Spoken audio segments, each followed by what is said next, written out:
Hello दोस्तों, नमस्कार। दोस्तों, rich dad poor dad financial education के लिए सबसे बेसिक किताब जिसके ऑथर हैं रॉबर्ट कियोसाकी। दोस्तों, आपने पढ़ी है? यदि आपने पढ़ी है तो अच्छी बात है, अदरवाइज मैं आपको उसकी एक ब्रीफ क्रंच बता रहा हूँ, समरी बता रहा हूँ उसका। दोस्तों, ऑथर ने क्या किया, उनके हर एक के एक ही पिता होता है, लेकिन उन्होंने एक तो रियल फादर और एक दूसरा एज्यूम किया, सेकंड फादर एज्यूम करके दोनों को कंपैरिजन किया, एक रिच और एक पुअर। पुअर जो कि लोगों की समझ ये होती है जितना ज़्यादा पढ़ा लिखा होगा वो रिच होगा। नहीं दोस्तों, उन्होंने रिच फादर उनको लिया है जो उनके अपने रियल फादर हैं। वो पीएचडी थे और वो प्रोफेसर थे, लेकिन लिमिटेड सैलरी, वो जॉब करते थे 9 से 5 तक जॉब, और उसके बाद रिटायरमेंट आ गई। और ठन ठन गोपाल, ये थे पुअर डैड, जो कि सबसे ज़्यादा पढ़े लिखे और रेगुलर जॉब में थे। और रिच डैड उन्होंने उनको एज्यूम किया जो अपने दोस्त के फादर थे, जो कि एक्चुअल में कम पढ़े लिखे थे, लेकिन एक बिजनेस करते थे, बिजनेस ऑनर थे, और उनके पास अच्छी खासी, बहुत ही काफ़ी पैसे थे उनके पास। तो दोस्तों, उस बुक को पढ़ के यदि मैं डिफरेंशिएट करूं कि रिच डैड और पुअर डैड में क्या फ़र्क है, तो दोस्तों पहले पुअर डैड क्या होते हैं या पुअर पर्सन क्या होते हैं। स्कूल में जाते हैं, पढ़ ले बेटा, पढ़ ले बेटा, पढ़ ले, पेरेंट्स यही कहते रहते हैं, और पढ़ लिख के मेरी तरह एमएससी या पीएचडी कर लेते हैं, या ग्रेजुएट्स भी हो सकते हैं। तो मीन्स ग्रेजुएशन एंड अबाउ, उनका पर्पज़ होता है पढ़ाई लिखाई करके एक नौकरी लेना। यस दोस्तों, एक नौकरी लेना, बंधी तनख्वाह लेना, 8 से 6 तक काम करना, उसके बाद एक बंधी सैलरी लेना।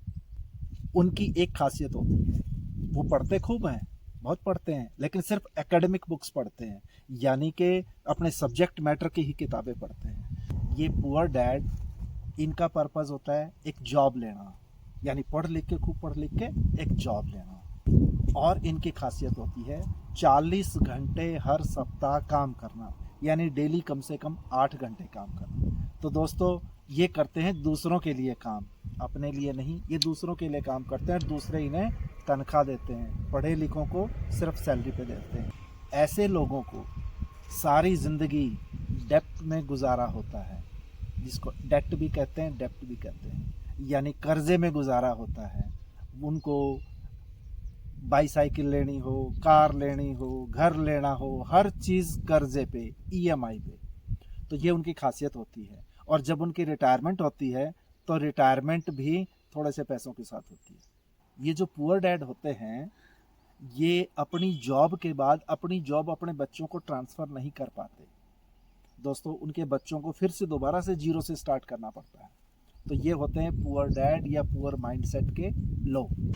ये रिच डैड एकेडमिक बुक्स ज़्यादा नहीं पढ़ते, पढ़ते तो हैं, जस्ट खाली क्वालिफिकेशन लेने के लिए, डिग्री लेने के लिए पढ़ते हैं, लेकिन इनके अलावा ये फाइनेंशियल एजुकेशन की बुक्स पढ़ते हैं, यानी जिनसे फाइनेंस के बारे में नॉलेज हो सके। ये रिच डैड नौकरी नहीं करते, ये कोई ना कोई बिजनेस स्टार्ट करते हैं। यस दोस्तों, लेकिन बिजनेस स्टार्ट करने के लिए एक हिम्मत होनी चाहिए, एक माइंड सेट होना चाहिए। ये सप्ताह में 40 घंटे काम नहीं करते, ये अपने नीचे लोगों को हायर करते हैं, और वे लोग इनके लिए, हर बंदा इनके लिए सप्ताह में 40-40 घंटे कम से कम काम करता है, और ये 40 नहीं, उनसे 50-55 घंटे लेते हैं काम के। ये होते हैं रिच डैड। ये रिच डैड डेट में गुजारा नहीं करते, ये शान से ज़िंदगी बिताते हैं, देश में घूमते हैं, विदेश में घूमते हैं, और पूरे मतलब ट्रैवलिंग पे फोकस करते हैं, ट्रैवलिंग से एक्सपीरियंस लेते हैं लाइफ में।